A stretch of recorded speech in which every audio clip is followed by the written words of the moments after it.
overall head of partnerships. She's worked for us for a few years. She's located in Malaga, Spain. And today what we wanted to discuss is kind of the other side of the coin from what this last panel was. So we talked about car services.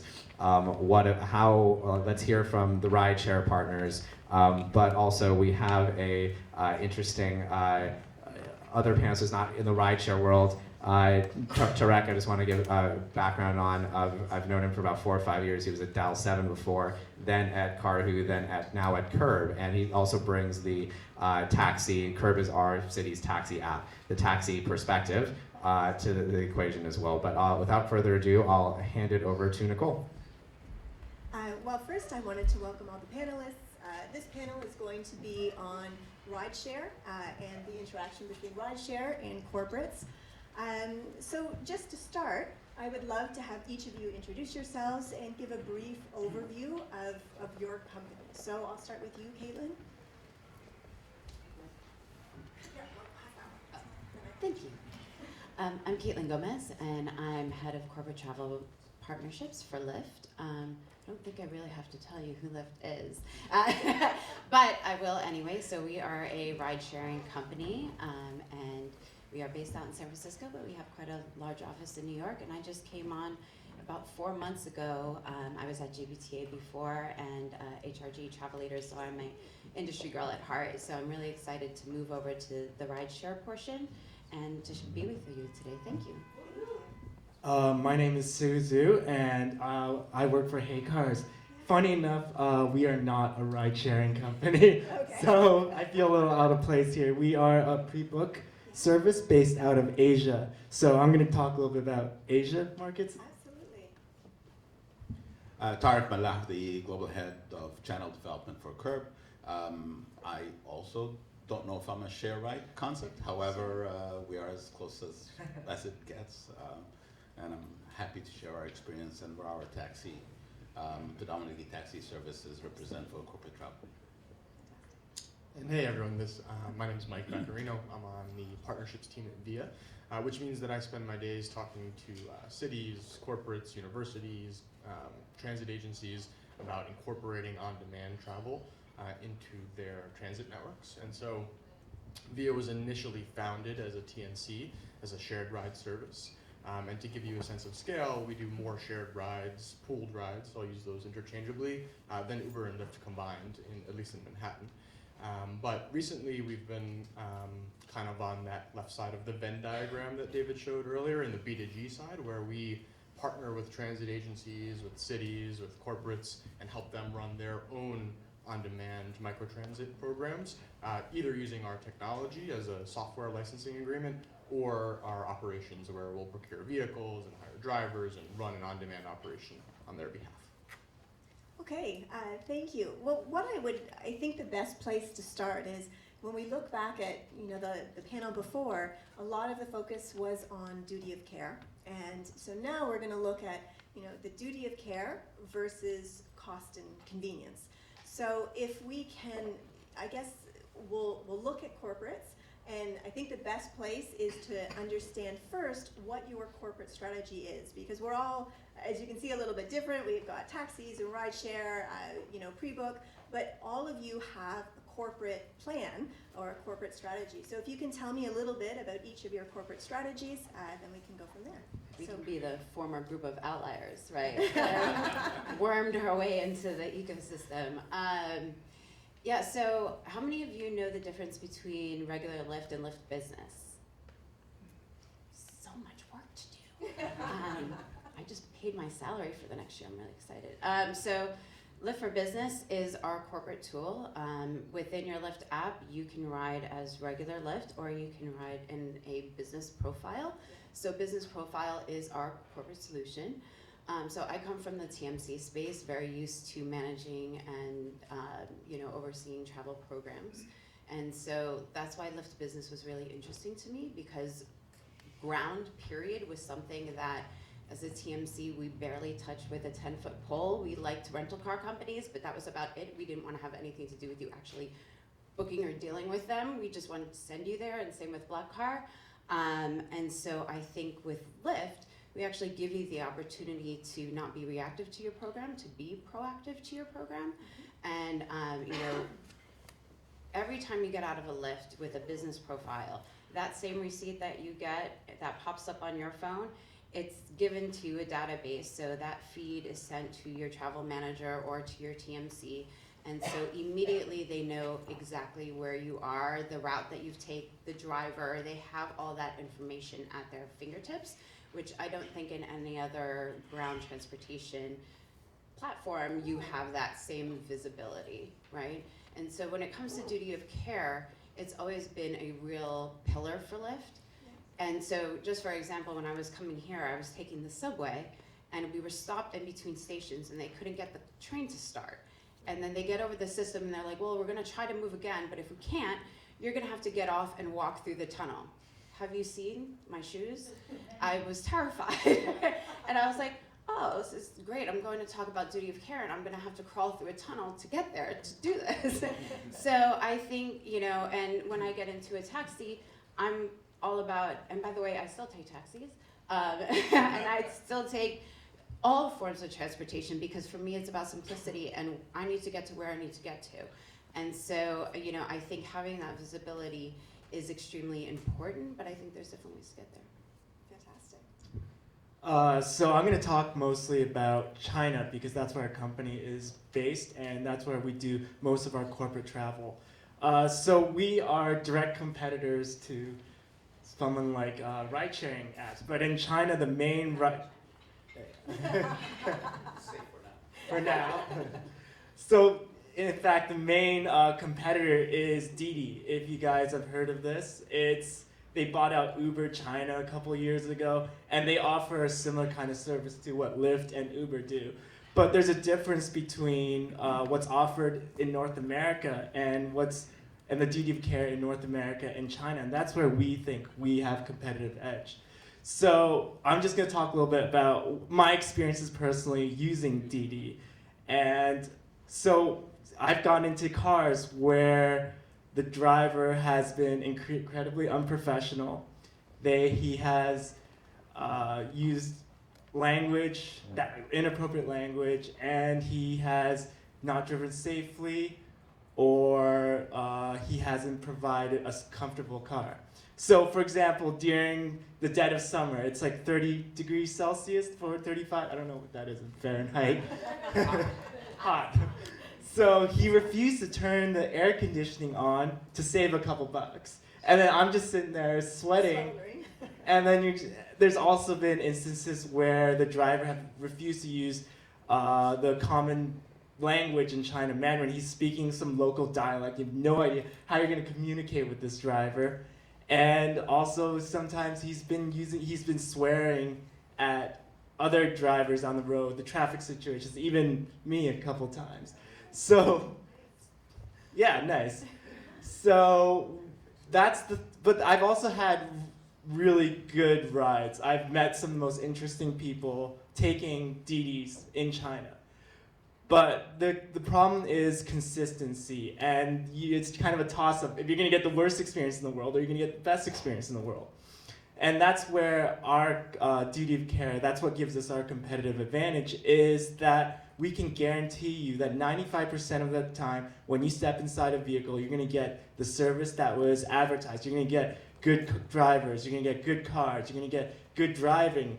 And that's something in China specifically you can't do, just because the drivers in these ride-sharing apps, they come from different socioeconomic situations in a developing country, and you can't really expect them to understand the Western idea of service. And I think that's something that the Western drivers, when I'm home in Canada, I take an Uber or Lyft. I've taken Lyft like once. But during this time, I've always had this great service, these professional drivers, and that's something that doesn't exist yet in Asia, especially specifically China. How about you, Tarek?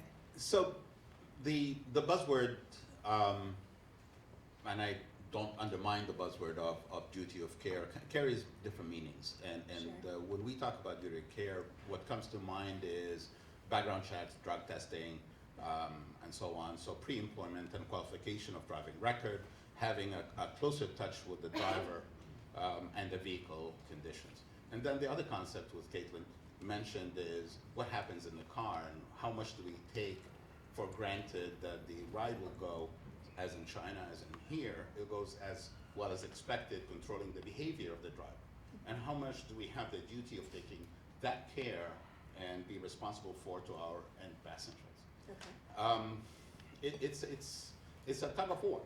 When we're looking at depth of supply, the same concerns that Lyft and Uber and probably and everybody else was looking for, not having barriers of entry to having enough drivers to be able to satisfy that elusive 2 to 5 minute ETAs and so on. And how do you get that and still be able to represent what you present to the corporate buyer, that on your behalf, I have done the due diligence to make sure that the ride is both safe and predictable. Yes. We have taken a decision at Curb to use all possible available resources to do pre-qualification to the drivers, and we carry the responsibility. As you know, we use yellow and green taxis as our main supply, and as we go in further into partnerships with our black car or for FHV fleets, we insist on going through the people who carry that responsibilities and used to providing it to our corporate travel. We're not being lazy, but we are making sure that our partners follow the same rules and we choose the right partners correctly. Sure. Absolutely. How about you? Sure. So And if I may, Oh, I'm please sorry. go ahead. No, And Tarek, go ahead. As Caitlin mentioned, built in our platforms and our methodologies of booking and how do we conduct that and be able to track the driver, we've made sure very early in the game that our booking platforms give you that way from the get-go, whether it's an API booking or a web booking or an app booking. It tracks picture of the driver, behavior, and so on and so forth, and what everybody else is doing. Okay. Sorry, Mike. no Go worries ahead. at all. So on the consumer side, in a city like New York, Chicago, DC, where we operate a direct-to-consumer service, we have very similar philosophies to Curb and Lyft. You have a business profile. You can take a ride on our app. The difference between us and Uber and Lyft, for example, is that since we're all pooled rides, it's going to be a little bit more affordable. But I'll give you two examples of the other ways that we partner with corporates. One is BASF, the chemical manufacturer. They have a plant that is about 4 square miles, 40,000 employees, and there's a train station that connects, a public transit train station that connects the campus to downtown, but it's about 2 miles away from the actual corporate campus. And so we're contracted by BASF to operate a fully on-demand pooled ride service on their behalf. So we procure vehicles, wrap them in BASF branding, vet the drivers according to the requirements that BASF has given us, and then operate the service full turnkey on their behalf. So that's one example where we work directly with the corporate. But another one where it's kind of more embedded into the public transit environment is outside of Columbus, Ohio, with the transit agency called CODA. And in a very, very rural area outside of Columbus, Kaiser Permanente and Charles Schwab have 2 very large corporate campuses, but it's incredibly hard to serve those campuses with a fixed route bus because you don't have the density to justify running a 40-foot bus, in the middle of nowhere. And so CODA licenses our on-demand technology, and about 25% of the riders of the public transit service are Kaiser Permanente and Charles Schwab. And so what that does is it gives the corporates who have been begging for public transit for many years the ability to pay into a much more cost-effective, flexible program that's run by the city, and the drivers are city employees. And so in that case, it creates some flexibility. Sure. I guess the next thing that really we need to look at is what policies have you put in place that would help alleviate people's concerns over duty of care, or safety concerns, essentially. Lyft, for Lyft in particular, safety has always been a pillar of our company. I don't think you start a company with the color pink without really caring about people and your environment. And so I'm actually really proud to say that we've put in at least 15 new safety functions, but I can talk about it anecdotally from being in the cars, right? So if your driver starts to veer off and take a longer route than they normally do, we will proactively reach out to you it's happened to me where they said, hey, your driver is going a little bit off course.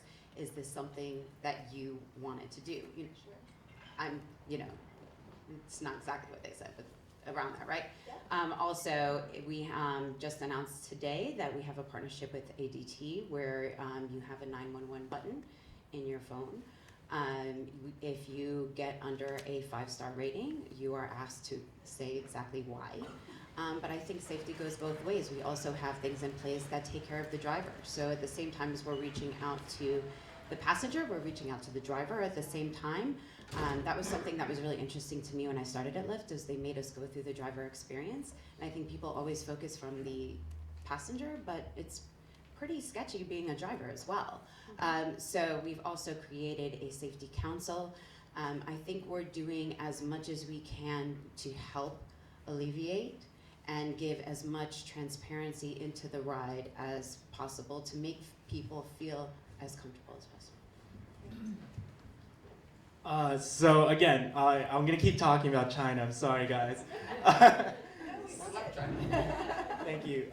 So what happens in APAC markets compared to the Western market is, as I mentioned before, when you take a Didi, is that there are a lot of safety concerns. The driver might just veer right off the road, cross the yellow line in the middle, just to cut traffic and save some time. So what we do is we train drivers step-by-step instructions, what not to do, what to do, what is a safe way to do this, what's a safe way to do that. And we try to cover every situation that the driver might encounter, just because the driver is not as well-rounded as some of the drivers in North America. But there's still some holes, and I'll give you guys an example of one of these holes, and it's not indicative of our whole experience. This happened one time, and it's just a small little interesting thing. So we were working with X Corporation to provide my service to their, it was some kind of event. And everything was going really well. We had great service up till then. We were getting glowing reviews from the supply managers, from the corporate side. But then the next day, one of our drivers takes the placard he usually holds up to pick up drivers at the airport, and he posts a picture of himself on Chinese social media with the caption, "Look who I picked up today." So obviously that is no-go, and that's the kind of thing you gotta train every one of these drivers, every single situation that they encounter. So from then on, we would tell, because for them, they might not think there was anything wrong with that. It just did not occur to them doing something was a massive invasion of privacy. So for the future, we have to train drivers that, look, whatever you do not post a picture of yourself on social media with a driver. Do not tell people who you drove. Do not even talk about it after the drive has finished. And that's one of the examples that I use to why we're different, that we take safety seriously, is because in Asia, you have to consider every single situation that might occur, that for maybe Western drivers, they would instinctively know not to do this. And yeah, that's how we do it. See, that's funny. Wait, one second. That's funny because you say that you don't want selfies, whereas Lyft, I think we're like, the more selfies, the better. Like, I think it's we were like, yeah, selfies are great as long as the guy you're picking up is not a CEO of a multinational company. Safety measures, especially as it pertains to the corporate clients, it probably is the single reason why Curb was able to get into the corporate world, is actually taking a client as the MTA and finding out what the requirements are, and being able to go to a traditionally market that was quite resistant to filling in a mode, a corporate requirement. What Curb did is went out and was able to do drug testing. Any lawyers in here, pre-employment drug testing? It's not a really employment, but it's a pre-engagement drug testing, random alcohol and drug testing for our drivers that are equipped to accept MTA trips. Okay. This is somewhere between in the 10,000+ trips per day, and we're able to do this, and since we were able to do it, we were able to sell the same product to other corporate companies that require a higher level than the New York TLC of the background checks and added on to random drug alcohol testing, sensitivity training.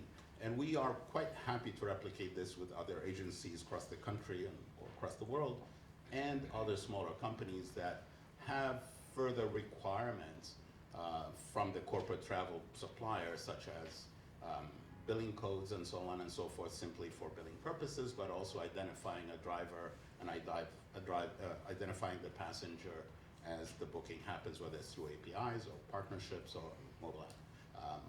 So carrying on from the same concept that we make sure that our drivers are TLC certified, checking the databases on a daily basis, unable to dispatch to a vehicle that has been suspended or a driver that has been, and counting on also our partners to continue to do this for other markets. Fantastic. How about you, Mike? I mean, look, this is the hard part about ride sharing, right? It's the most costly part about ride sharing. It's why the independent contractor model exists in the first place, is so that a lot of these things, so why the independent contractor model exists in the first place. So our position is, and we work with Curb, for example. If you book a shared ride in the Curb app, it's using calling our API and aggregating passengers who are traveling in the same position into the same direction. These guys are the experts at it. They do it really well. They work with the TLC. They have a really strong relationship, a really strong background checking process. And if we can be the provider that gets people out of single occupancy vehicles and gets them to share rides, then that's who we'll be. Absolutely. Do you want to open it up to the floor for some questions? Yeah, I'll start with one question. You guys talked about shared rides and corporates, and I think that that's a liability that a lot of corporates are still resistant to take. I know you guys actually you do have a private solution now. It's not just shared rides anymore. Was that in response to resistance to just being able to close a corporate deal with only shared options? Or and I also think I'd love to hear from everyone who has any sort of shared option. Are corporates still squeamish about it? Or the price savings not enough to rationalize putting your person in a vehicle with a random other person? Yeah, for sure. I mean, so we added the private ride option in New York City, and today 98% of our rides are pooled, so people actually don't really use it. And I would say for corporates who are concerned about employees being in the same shuttle as someone who maybe isn't as vetted, we work with a company out in Mountain View, many of you probably know, and if the employee lives within 5 miles of the corporate headquarters, they're actually forced, rather than driving their own car and parking it at the facility, they're forced to get into an on-demand shuttle with other employees. So you kind of remove that risk of the public being able to access the shuttle service. It's all the same group of people. They're all working on the way to work. It's a productive use of time. For us, it's kind of cool that we have multiple options all in one place, right? So you can choose a shared, you can choose economy, you can choose a luxe. There's different cases for each. Our head of procurement has a very set way of, he chooses where we go, our travelers, right? So he always takes shared lifts. And he and I were in a Lyft one day, and he was saying, I don't understand why everyone in the company doesn't just take shared. And I looked at him and I said, I would never get into a shared vehicle, period. And he looked at me and he goes, wait, why? And I said, well, most of the time when I'm taking Lyft, I have to go to work. So I'm dressed to work. I'm not dressed in sweatpants and sneakers. I'm in a skirt, I'm in heels, and as a woman, I feel more comfortable being by myself in that car. And he looked at me and he goes, it never dawned on me, never once, right? And I think, so I say that to say that you never know what your employees are going to feel comfortable with. Airbnb has proven that people are willing to stay in air mattresses in someone else's house just to be where they need to be, right? Rideshare has chosen that you will get into a stranger's car. My friend, by the way, has a Toyota, and people are constantly getting into his back car when he's like waiting because they think it's a Lyft or an Uber. They don't even look. Drives me crazy. But you know what I mean? Like, what makes one person feel comfortable makes my skin crawl. So I think the way that business is moving is that we're not going to make those choices for the traveler. The traveler can make those choices. they're adults. They can press that button and make that choice. And I think it's our job as suppliers and as a service company to give people the products that they want when they want it. So in China, there is well, that's where our company does. But all of our corporate, it's all of our entire. Great, we'll talk later. So all of our corporate services are in China. We don't have experience doing corporate services in America or Canada, and so what we found was that, again, like she said, people don't like being in a car with a stranger while they are on their way to a destination. Just because that's, for some people, for me especially, I don't use that service because if I'm taking a Didi or I'm taking an Uber to work I want that time to just like be by myself and relax. And it's hard to relax when there's someone else sitting right beside you. Are they looking at your phone? Are they looking at you? It's hard to tell at that point. So for us, we haven't seen ride sharing, like carpooling, take off in corporates. I think that lady has a question. So I'll answer really quickly. I share the question that David addressed is a legitimate one. Is cost a factor for corporate travel decision making? Is it still a factor today? And would it drive the corporate travel decision maker to prefer or offer or mandate share rides where available? It is. It has been my experience that we have gone in many different situations where share rides have been requested. But I also share with Caitlin and Sue the fact that the diversity of an offer today has to be available, and that's why we have our partnership. We wanted the choice is personal, and corporates are persons, and they have their own. There's a diverse request in the market for both share rides and I think again it's our job to make sure these options are available and presented in the safest and most convenient and price sensitive manner to make it viable. Just one thing that I thought was really interesting with VIA is within the shared ride for the corporates, the people that you're getting into the car with are your own employees or your own colleagues. And I think that's a really interesting take on doing it. You almost can start work before you get to work.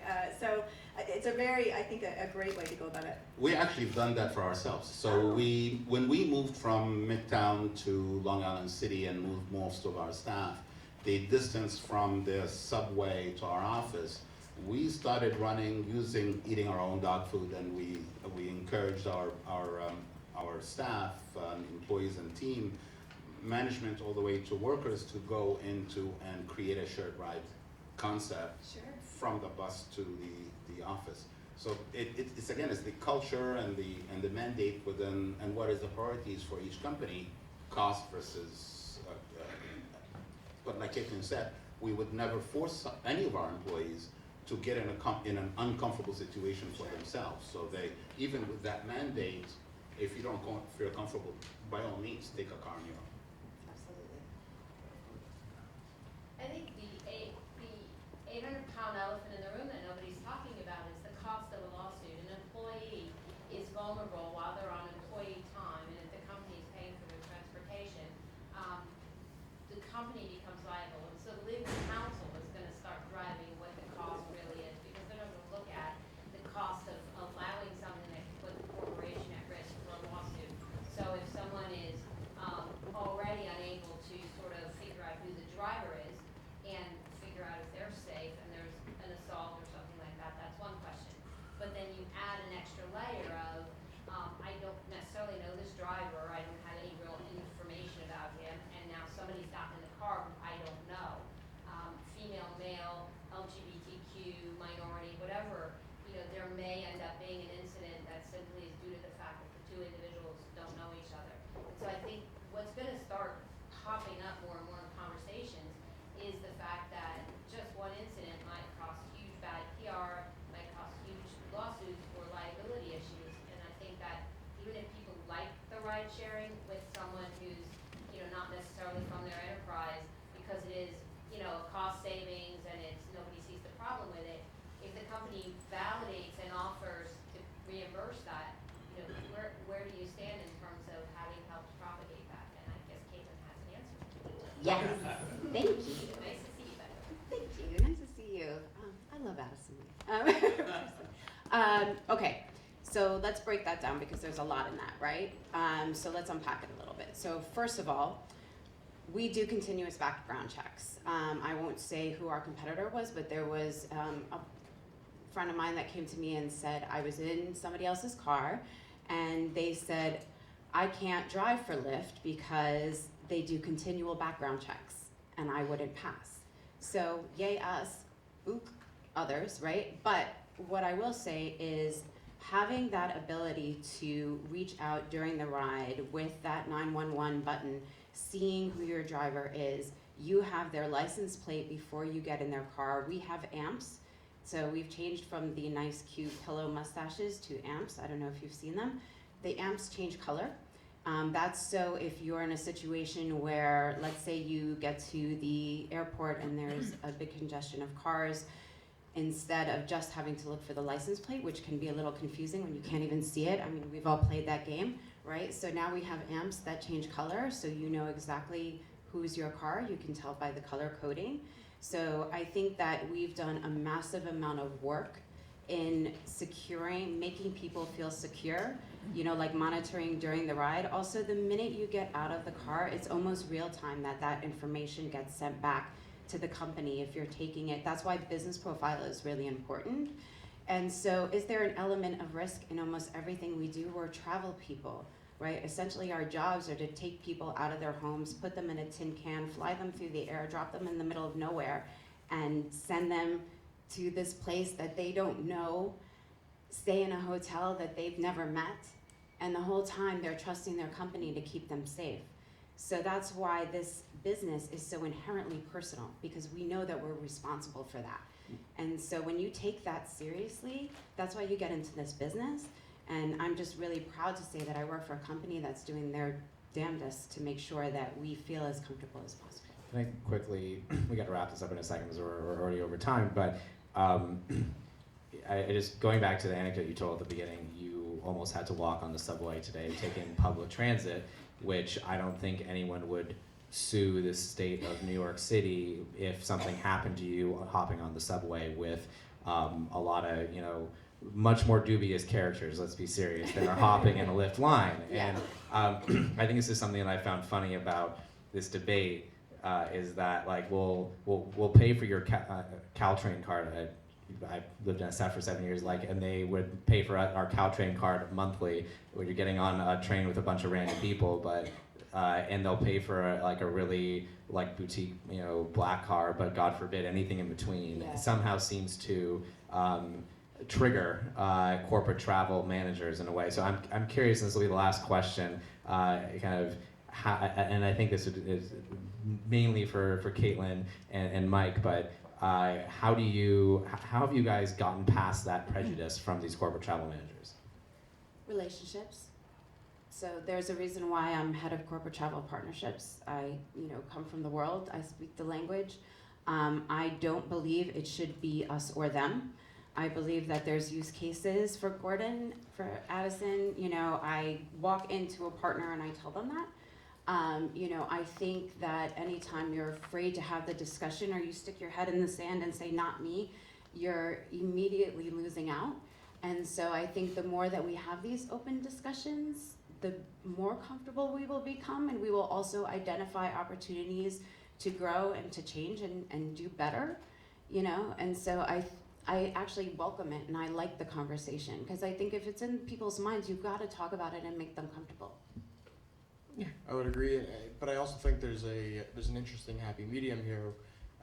You know, transit ridership across the U.S. is down about 6% year over year for the last 10 years. Right, people are getting into Uber and Lyft, contributing to congestion. You know, harming the environment. Right, public transit, people don't ride it because it doesn't go where they want to go. Like, that's the simple fact. And so we work with the city of Cupertino, for example, where Apple opened up their new headquarters and they're really concerned about congestion. And so rather than just putting a kind of old, you know, dumb fixed route bus going through the city of so through the center of town, let's deploy 12 7-passenger vans that are branded as a City of Cupertino service that Apple employees or whoever else in the town can all request on demand and get a ride to where they want to go. And it kind of changes the paradigm of what public transit actually means, to his point, and I think travel partners will be a bit more comfortable with that style of service. And I know we're running over, but can we just talk briefly about sustainability, because I think it's such an important topic. Well, So just real quick, because he touched on. So unfortunately, I'm gonna have to cut us off because we're already 10 minutes over, and we want to make sure you guys don't have an extremely late lunch. So it's already a 1 p.m. Which should have been a 1 p.m. lunch. So ironically, though, the next panel is all about public transit scooters and much more sustainable options. good. And Yay, I will ask so- some questions about corporate and factoring into there. So thank you guys so much. I appreciate it. Without delaying any more, since we're a little behind, I'd love to call Nick, John, and Devin up to talk about public transit and mobility as a service with me.